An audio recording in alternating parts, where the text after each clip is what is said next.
Our guest today on Veteran Speak is Marsha Four. From July 1969 to July 1970, Marsha Four served in Vietnam as a nurse.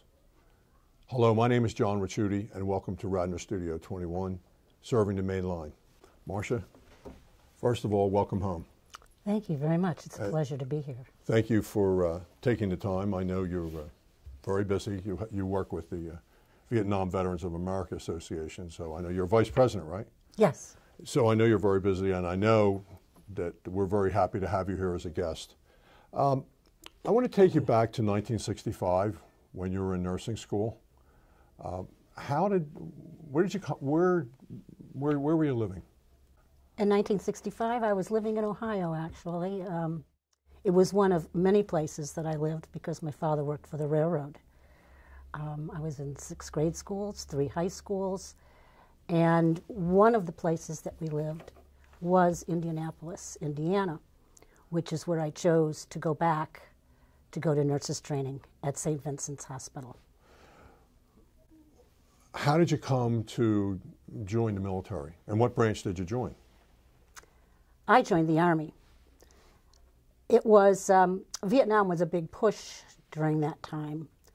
And normal tours of duty were 12 months. And so whenever somebody came home, they had to send somebody to fill that space. Nurses were in high demand. And so all of the services were sending out their recruiters to every school of nursing to get some of the students tied in so that eventually when they graduated and passed their boards, they would be able to be among those that were eligible to be sent to Vietnam. We were inundated with those recruiters, and they were very fortunate. They got nearly 20% of our class. Excuse me. 10 of us joined the Army and 1 joined the Navy. We were told that we could pick someone to go in with on a buddy plan. We could select 3 posts or forts that we would like to be sent to, and we would never be sent overseas unless we requested it. The unfortunate part for us was that we didn't demand that in writing. Well, I'm just curious, where did you select to go? Well, I did take a buddy, and we selected Denver, Colorado, San Francisco, and Hawaii. And we were sent to Fort Campbell, Kentucky. What happens next?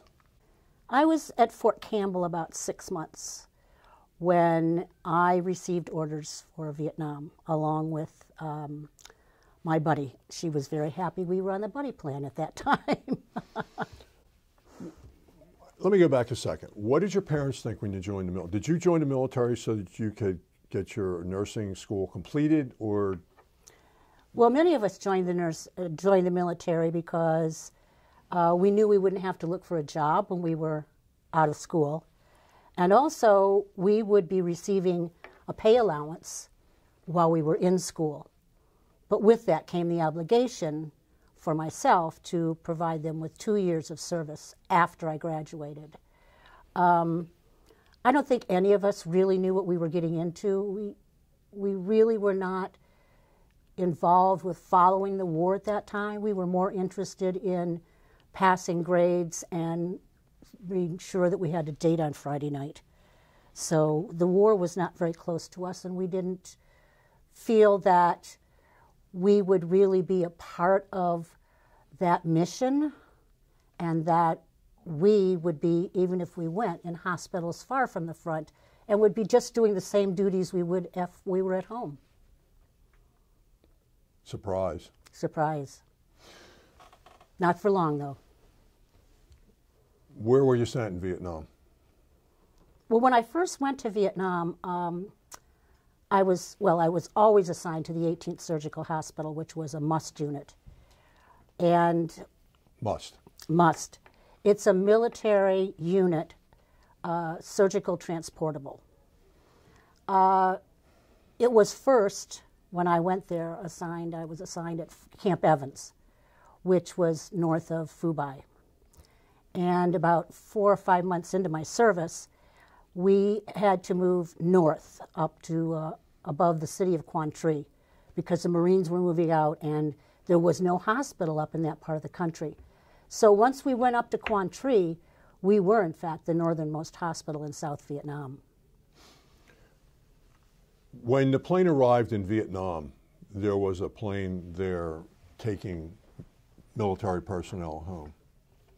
What happened in that experience? You know,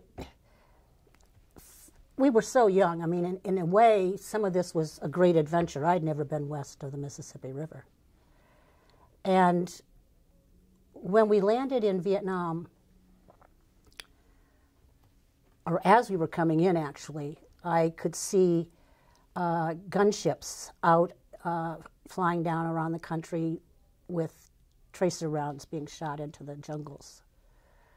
And it started to give me pause.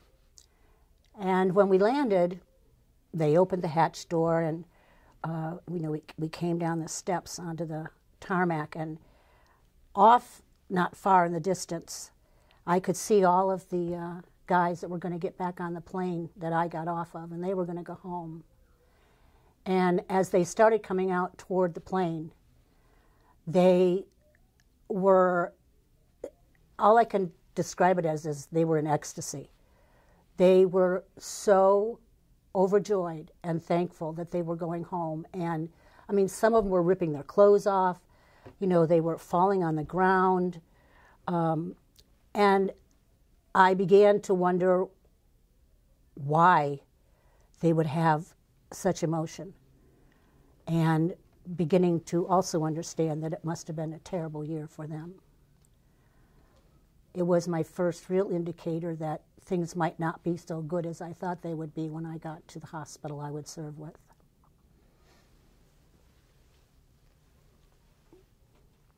Did nursing prepare you for what you were about to experience in Vietnam? Oh, no way.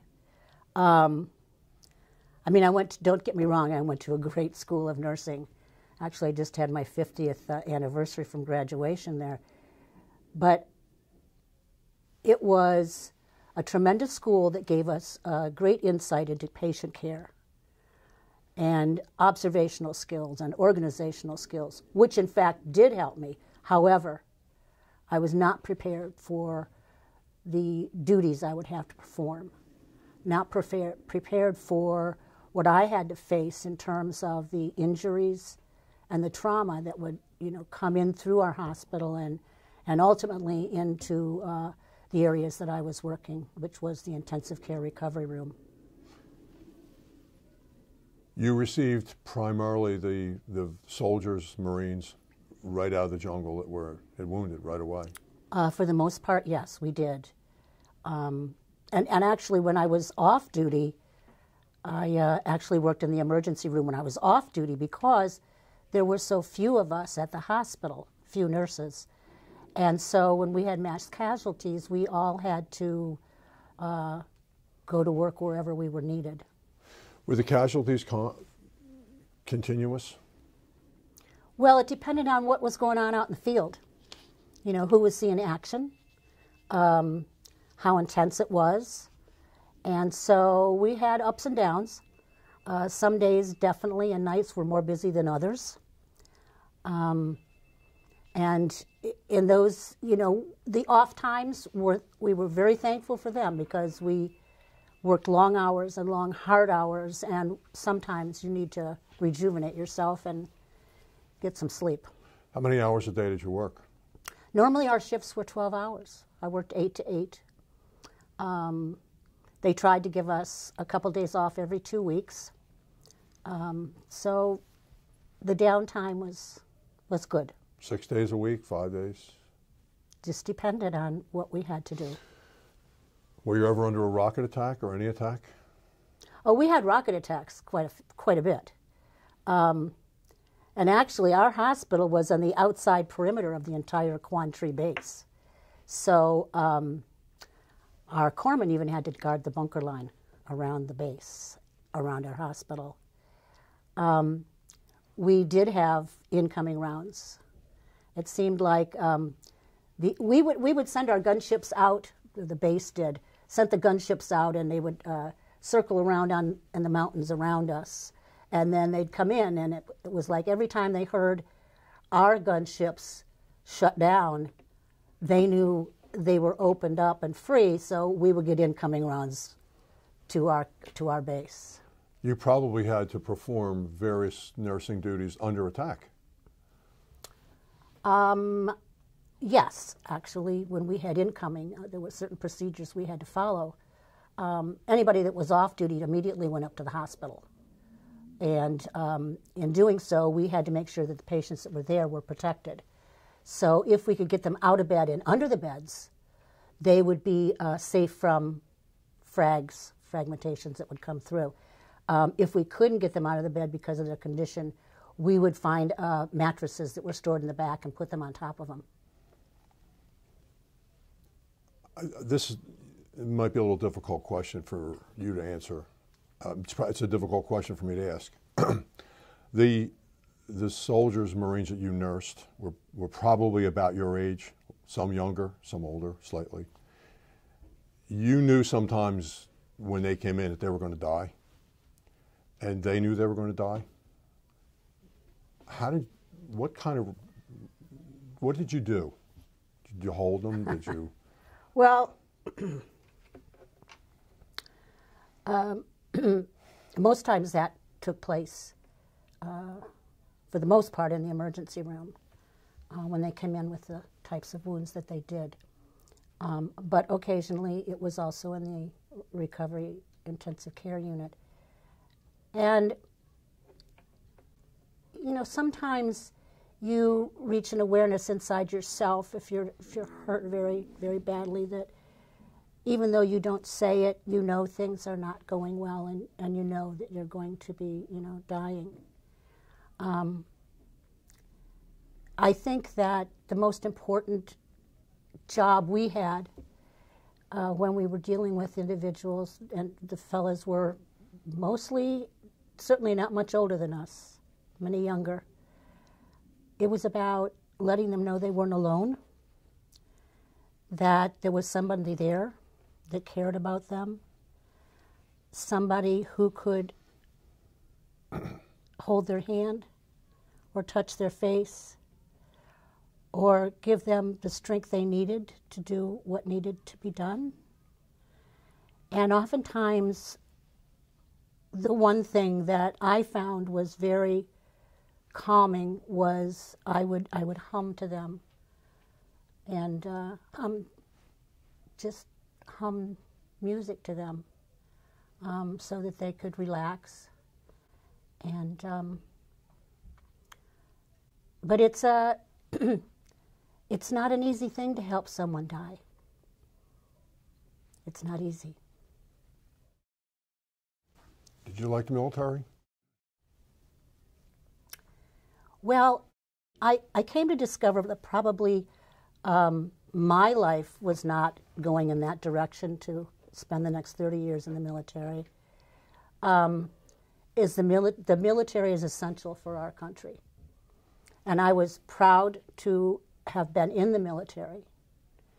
And I would not change my time in the military at all. But I knew that I would not be happy spending the rest of my life in the military. How did Vietnam affect your life? Well, I guess to sum it up, it is who I am. My time in Vietnam really was a place where I grew up, and I think that war changes everyone. I don't know how it can't change your perspective on life, your perspective on politics, your perspective on future, your perspective on your priorities and what's most important to you as a human being.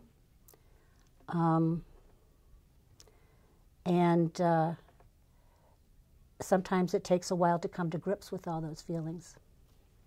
Did it take you a while? I had a period of shutdown for a while when I came home. Yes, I did. I'm going to ask you about that. Okay. No, not yet. How do you feel about our presence in Vietnam when you look back on it, or at the time? Or certainly you must think about it. I think, well, let me just say I know a lot more about Vietnam and the war and how we got into it now than I ever did then. You know, at that time, all I knew is that we were in a war, and we wanted to win, and we wanted to advance democracy and freedom. But as the war ended, and as you know, the effects of much that was going on at that time in this country, in regard to not only the war and the peace movement and women's rights and civil rights, and you grow through all of this, and you start asking questions about, did I do the right thing? You know. But now that I know much more of the history, I do wonder, you know, why this all happened. And I think, you know, in listening to one of the documentaries, someone had said, and I'm just basically kind of paraphrasing what I heard, was perhaps we were on the wrong side. And when that statement's made, it gives you pause to really look at what each side was about and what your role was in relationship to it. My role was different. I was there on a mission to save people and heal people and keep them alive. I wasn't there to carry a weapon and shoot and kill all of the Viet Cong and the North Vietnamese. So I had a little bit of a different attitude about my service than some of the men did. Did you ever nurse North Vietnamese soldiers or the Viet Cong? Oh yes, we occasionally did get some POWs in. Not many. Some of them were just taken directly to a POW area.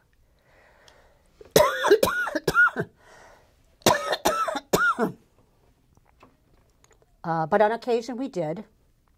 And we only kept them as long as they needed to be there to give them emergency care, and then they were taken.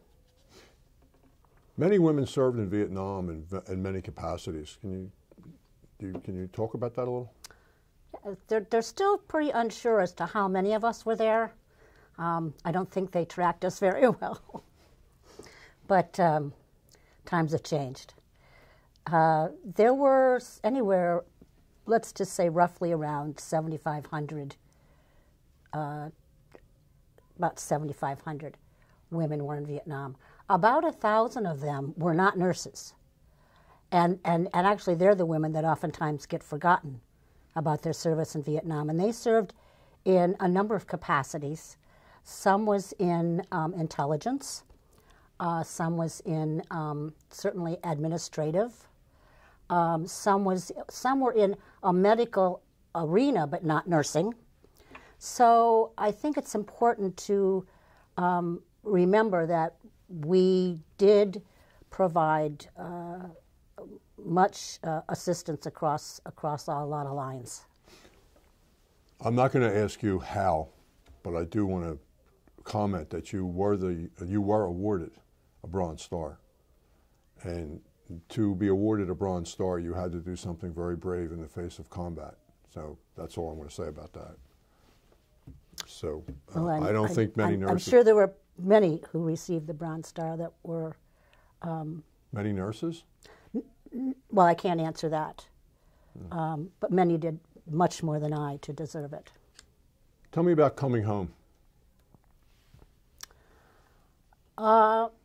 Well, I had some pretty ambiguous feelings about it, actually, when I first.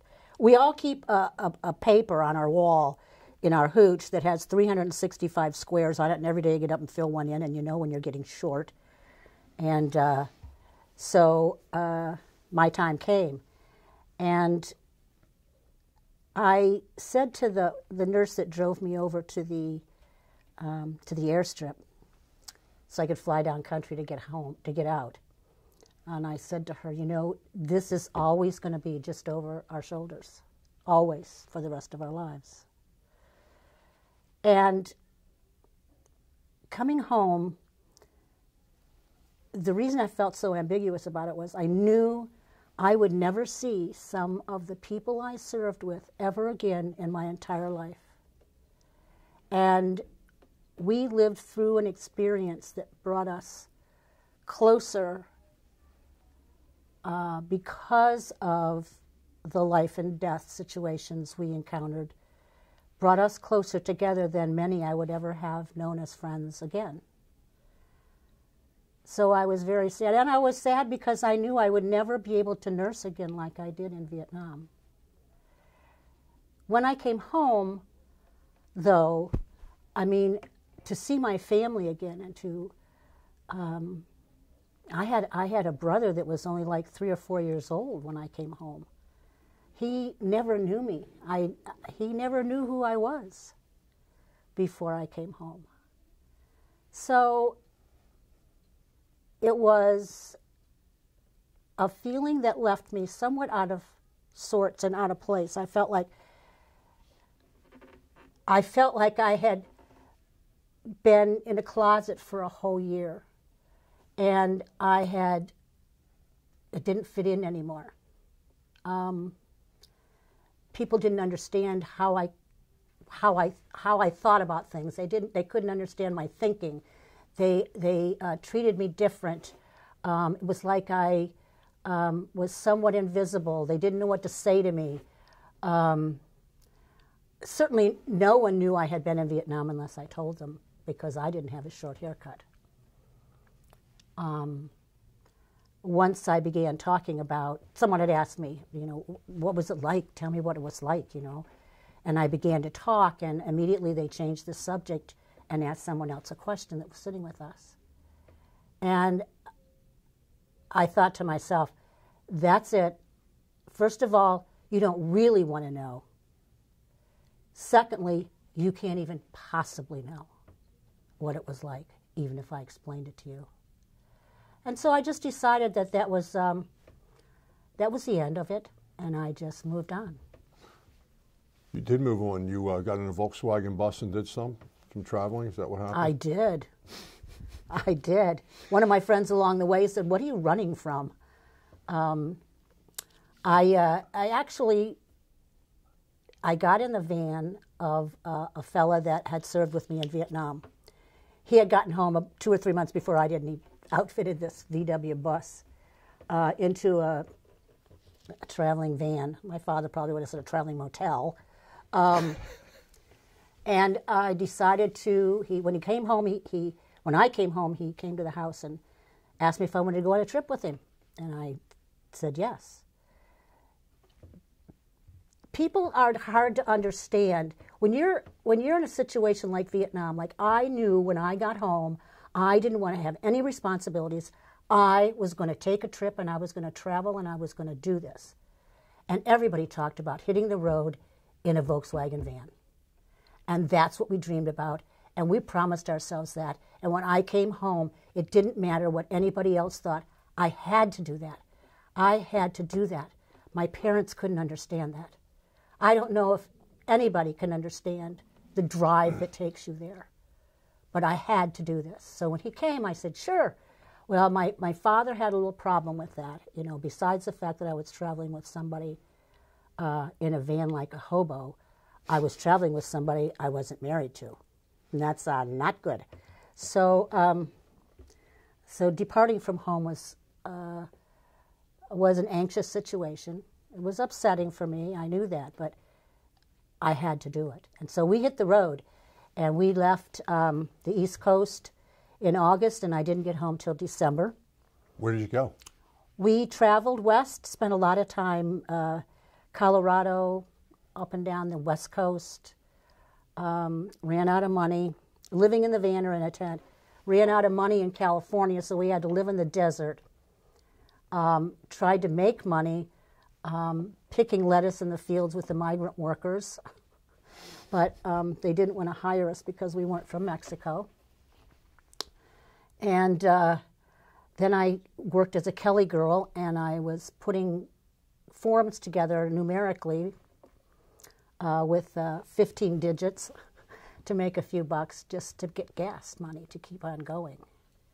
But decided I needed to go home.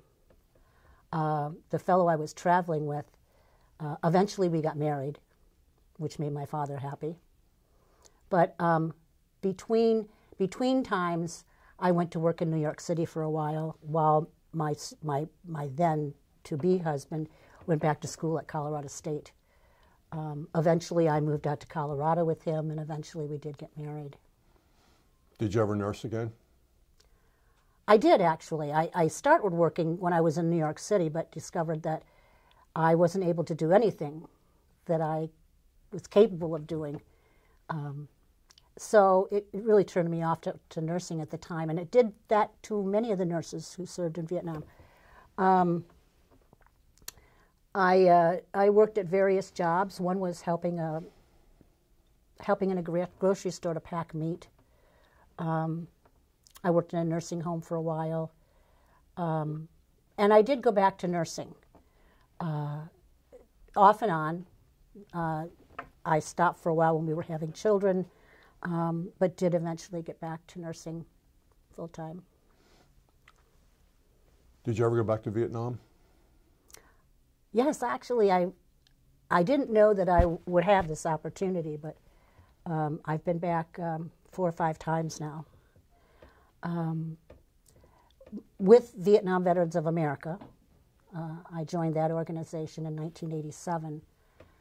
They have a program called the Veterans Initiative, where we are working with the Vietnamese government, and we're trying to assist each other in locating our missing in action so that we can return remains to the family, repatriate them.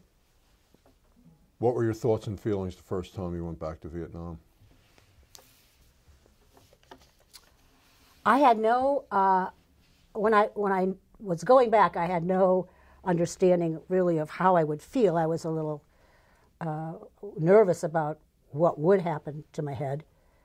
And you know, I had said to this girl, like I mentioned before, that this Vietnam would always be just over our shoulders. But you know, after so many years, it loses its color and it gets a little fuzzy around the edges, and it's sort of in black and white now.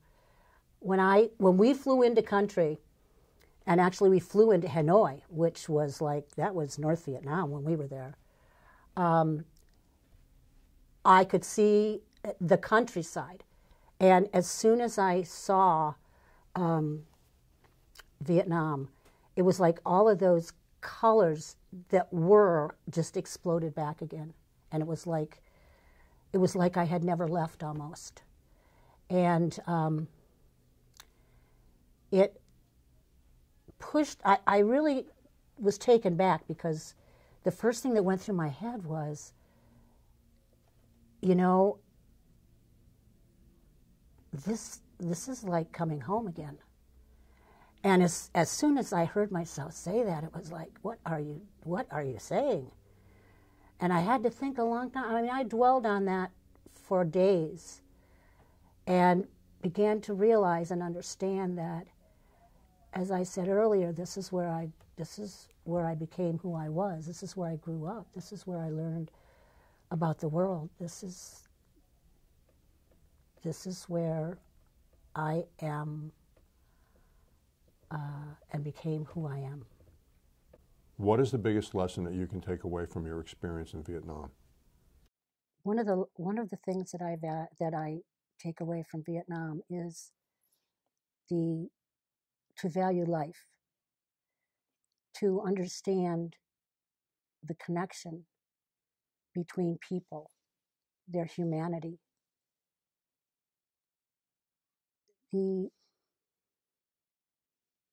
and how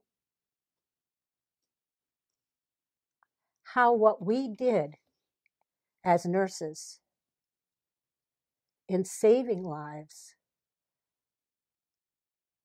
or in helping those fellas, pass on, how many other people it affected, and the families that will always live with those outcomes, and our connection to them forever. The thing I was most disturbed about is I think we began to have a sense that, and it's the first time I really came to think that my country was not, or the politicians of our country were not telling us truth.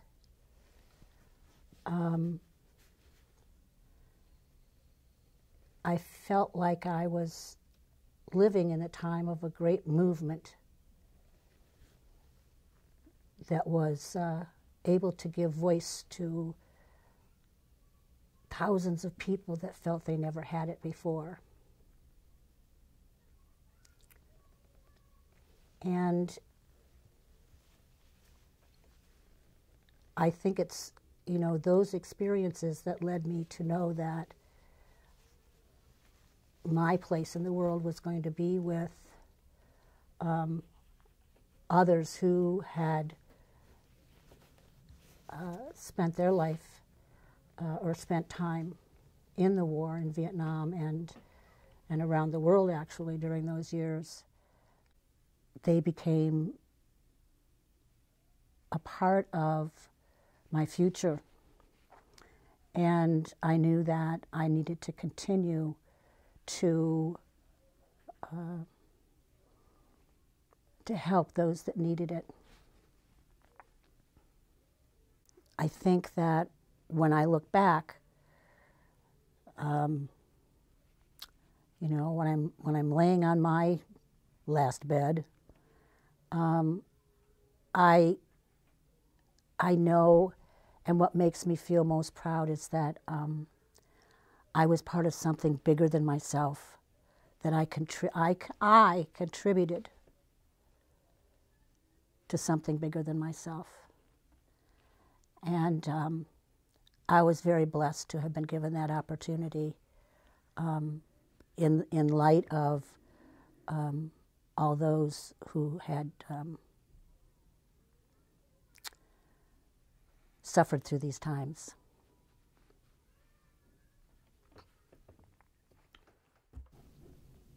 With decorated nurse Marsha 4, this is John Ricciuti from Radnor Studio 21, proudly serving the main line.